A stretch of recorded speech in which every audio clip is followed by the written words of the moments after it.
BA part 1 लोक प्रशासन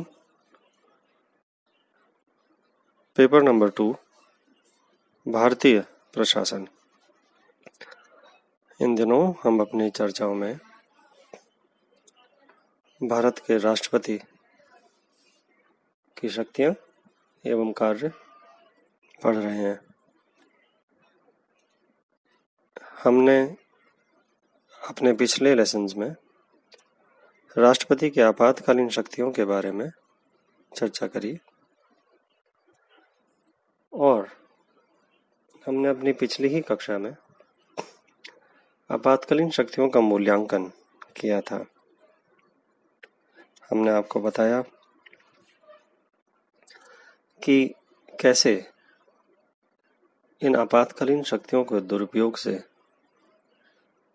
यह खतरा भी उत्पन्न हो सकता है कि राष्ट्रपति अपनी अधिकारों को इस तरह इस्तेमाल करें कि वे अधिनायक बन जाएं, डिक्टेटर बन जाएं, या वो इस तरह इन शक्तियों का दुरुपयोग करें कि संघात्मक जो रूप है हमारे देश की व्यवस्था का, वह रूप कहानन हो जाए। अब दूसरी तरफ हम यह देखते हैं कि राष्ट्रपति की ये शक्तियां राष्ट्रपति की केवल अकेले अपनी मर्जी से इस्तेमाल नहीं कर सकते। इन शक्तियों का इस्तेमाल करने के लिए उनके पास प्रधानमंत्री और उसकी मंत्रिपरिषद होती है। यह मंत्रिपरिषद संसद के प्रति उत्तरदायी होती है। तो हम इन आलोचनाओं को एक दूसरे तरीके से भी देख सकते हैं। इस बात से वैसे इनकार नहीं किया जा सकता कि संकटकालीन जो व्यवस्था है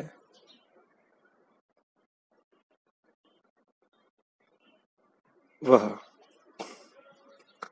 कुछ हद तक जरूरी भी है।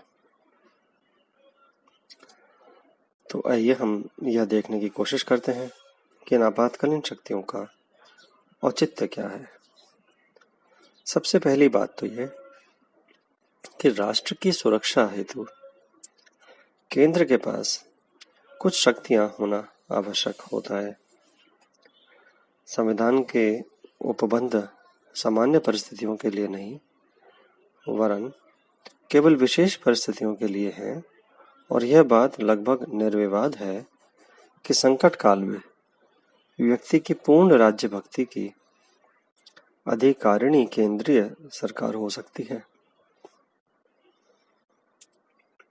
इसमें कोई संदेह नहीं कि भारत के विशाल बहुमत की राय में संकट काल में नागरिकों की राजभक्ति केंद्र में होनी चाहिए, न कि अवयवी एककों में।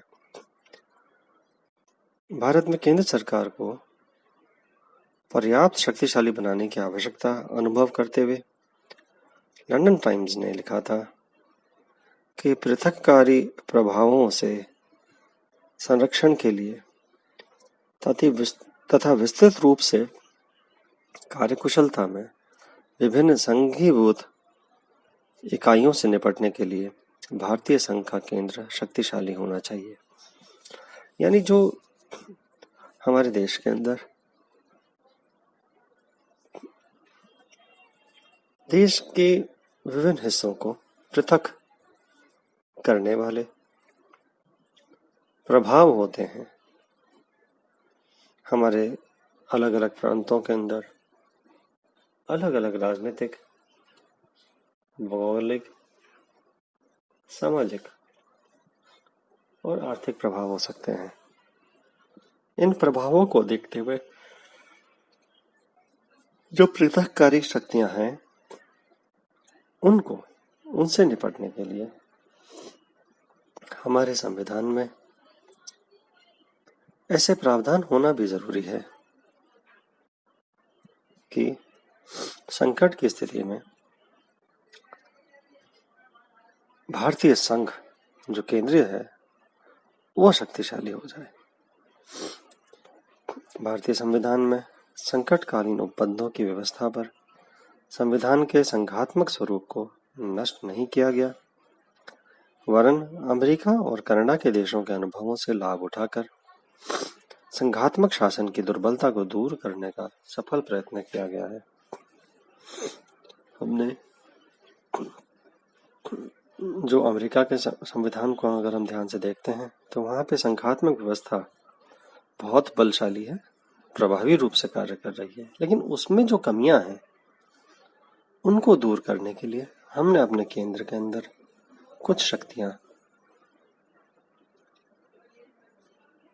अलग से क्रिएट की हैं जो हमारे केंद्र को शक्तिशाली बनाता है सिर्फ आपातकाल की परिस्थितियों के लिए। दूसरी बात यह है, जबकि हम यह कहते हैं कि राष्ट्रपति तानाशाह बन सकता है, तो इस आधार पर संकटकालीन उपबंधों की आलोचना करना बाल की खाल निकालने जैसा हो सकता है। हम जानते हैं हमारे देश में संसदीय व्यवस्था है, तो संसदात्मक शासन व्यवस्था में कोई भी राष्ट्रपति अधिनायक बनने की सोचेगा तो उसके ऊपर कई तरह के प्रतिबंध भी आ सकते हैं। प्रधानमंत्री या कैबिनेट इन उपबंधों के आधार पर अधिनायक बनने में सफल हो सकता है, यह भी एक विचारने योग्य है बात। पहले तो ऐसा चर्चाओं के अंदर, जैसे संविधान के निर्मात्री सभा के अंदर टी कृष्णमाचारी ने बोला था कि अगर कार्यपालिका अपनी कार्यपाली शक्तियों का दुरुपयोग करती है तो संसद उसे सबक दे सकती है। यानी संसद के मौजूद रहते हुए कार्यपालिका अधिनायक नहीं बन सकेगी। हाँ, ये बात हम मान सकते हैं कि इसमें काफी हद तक सत्यता है, लेकिन दूसरी तरफ हमारे सामने यह स्थितियां भी आ जाती हैं जब संसद की ही ना चले या संसद में भारी बहुमत है प्रधानमंत्री और मंत्रिपरिषद का और वो अपनी शक्तियों को दुरुपयोग करने लग जाए, तो संसद में बहुमत होने के आधार पे उनको फिर रोक कौन पाएगा। आज हम 28 सितंबर 2020 में जब स्थितियों को देखते हैं तो हम पाते हैं कि केंद्र सरकार अति बलशाली है और वह अपने विपक्षियों की सुनने को तैयार नहीं होती है। तो संसद में बहुमत होने से केंद्र सरकार में प्रधानमंत्री और मंत्रिपरिषद अगर तानाशाही या अधिनायक वाला रूप लेना शुरू कर देते हैं तो परिस्थितियां बहुत गंभीर हो जाती हैं। नागरिकों की, मजदूरों की, माइग्रेंट्स की, किसानों की, कमजोर लोगों की आवाज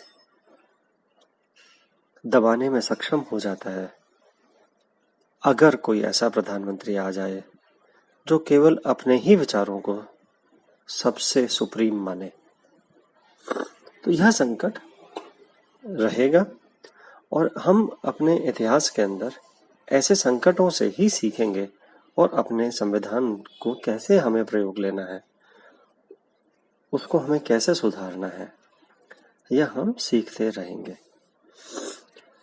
तीसरी बात यह कि जो अनुच्छेद 356 है वह राज्यों में साधारणतया स्थायी सरकारों का निर्माण करने में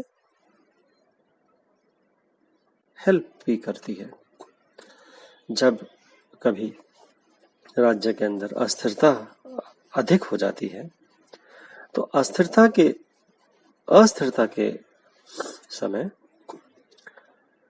केंद्र सरकार या गवर्नर की रिपोर्ट पर जब केंद्र सरकार या गवर्नर की रिपोर्ट के बगैर भी केंद्र सरकार ने जब जब राज्यों में दखल दिया है, तो राज्यों के अंदर उसके पश्चात कई बार स्थायी सरकारें भी बनी हैं। अब यह स्थायी सरकारें जब बनी हैं, तो इनमें दोष यह आप जरूर कह सकते हैं कि उन्होंने राजनीतिक दलों में तोड़फोड़ करके यह काम किया है, या कभी मनमर्जियां भी की हैं। तो यह सब विवाद की स्थितियां हैं। लेकिन डॉक्टर एम.वी. पायली के शब्दों में, जितने भी मामले आपात उद्घोषणा के रूप में केंद्रीय हस्तक्षेप के परिणाम स्वरूप संकट काल की समाप्ति पर स्थिर मंत्रिमंडल की स्थापना करना संभव हो सका है। लेकिन ये बातें बहुत पुराने टाइम पे कही थी डॉक्टर पायली ने। बाद में इतने अनेक एग्जाम्पल्स आ गए हैं, और अभी पिछले साल के अंदर भी ऐसे एग्जाम्पल्स आए हैं जब केंद्र सरकार ने अपनी दखल से राज्य सरकारों को, निर्वाचित राज्य सरकारों को बदला और अपने बहुमत को स्थापित करवाया, अपने दल से जोड़ करके छोटे घटकों को अपनी सरकार बनाने में सफलता हासिल की। तो दुरुपयोग भी हुआ है, लेकिन हम दूसरी तरफ देखते हैं सरकारें बनी भी हैं तो अस्थिरता रहती है, ये बात भी हम मानते हैं। इसका दुरुपयोग भी हो रहा है, यह भी माना जा सकता है। अब आते हैं आर्थिक संकट वाली बात पे। आर्थिक संकट का सामना करने हेतु वित्तीय आपात की व्यवस्था आवश्यक मानी गई है। वित्तीय संकट संबंधी उपबंधों के विषय में कहा जा सकता है कि ये उपबंध तत्कालीन परिस्थितियों तथा अन्य संघ राज्यों की देन है। 1930 के आर्थिक संकट से उत्पन्न कठिनाइयों को दूर करने के लिए अमेरिकी कांग्रेस ने 1933 में राष्ट्रीय पुनर्लाभ अधिनियम the national recovery act of 1933 पारित किया था, जिसके द्वारा राष्ट्रपति को व्यापक वित्तीय अधिकार प्रदान किए गए थे। भारतीय संविधान निर्माताओं ने आर्थिक संकट से उत्पन्न परिस्थितियों का सामना करने के लिए उचित प्रावधानों की व्यवस्था कर विवेक और व्यवहारिकता का ही परिचय दिया है। आर्थिक संकट हालांकि हमारे देश में आज तक ऐसा नहीं आया है, ईश्वर की कृपा से, कि हमें वित्तीय आपातकाल की घोषणा करनी पड़ी हो। लेकिन कभी ऐसा खुदा न खास्ता हो जाए तो उससे निपटने के लिए यह व्यवस्था हमारे पास सहायक के रूप में रहेगी। अगली बात यह है कि व्यक्ति की जो स्वतंत्रता होती है और राज्य की जो सुरक्षा है, उसमें सामंजस्य आवश्यक है। जहां तक संकटकालीन घोषणा के अंतर्गत मूल अधिकारों के स्थगन का संबंध है, इस संबंध में संविधान निर्माताओं के सम्मुख व्यक्ति की स्वतंत्रता और राज्य की सुरक्षा के बीच उचित संबंध स्थापित करने की समस्या थी, और संकट काल में मूल अधिकारों के स्थगन की व्यवस्था पर एक संतुलित मार्ग अपनाने का ही प्रयत्न किया गया है। व्यक्ति की दृष्टि से मूल अधिकारों का स्थगन चाहे जितना ही अनुचित क्यों न हो, राज्य की सुरक्षा और व्यवस्था की दृष्टि से संकट काल में मूल अधिकारों का स्थगन कुछ सीमा तक आवश्यक ही है। व्यवहार में संकट काल में मूल अधिकारों के स्थगन की शक्ति का दुरुपयोग नहीं किया गया है। अब तक केवल 2 बार या कुछ एक बार ही ऐसा हुआ है, जब हमने देखा कि 1962 की या 1975 की आपातकालीन घोषणाओं में व्यक्ति की जो मूल अधिकार हैं उनको स्थगित किया गया। लेकिन यह स्पष्ट है कि राष्ट्रीय संकटों का सामना करने के लिए केंद्रीय कार्यपालिका को प्रदान की गई शक्तियां एक भरी हुई बंदूक की भांति हैं, जिसका उपयोग नागरिकों की स्वतंत्रता की रक्षा के लिए भी किया जा सकता है और उन्हें समाप्त करने के लिए भी। अतः इस बंदूक का प्रयोग अत्यधिक सावधानी से किया जाना चाहिए। यह शब्द है अमर नंदी के, जिन्होंने कॉन्स्टिट्यूशन ऑफ इंडिया के बारे में यह बातें इमरजेंसी प्रोविजंस के लिए लिखी थी। इससे हमें समझ आता है कि आपातकालीन जो शक्तियां हैं राष्ट्रपति के पास, उनका दुरुपयोग भी हो सकता है, तो वे राष्ट्र को गवर्नेंस में, प्रशासन में सहायक भी हो सकती हैं। आज की चर्चा में इतना ही। धन्यवाद।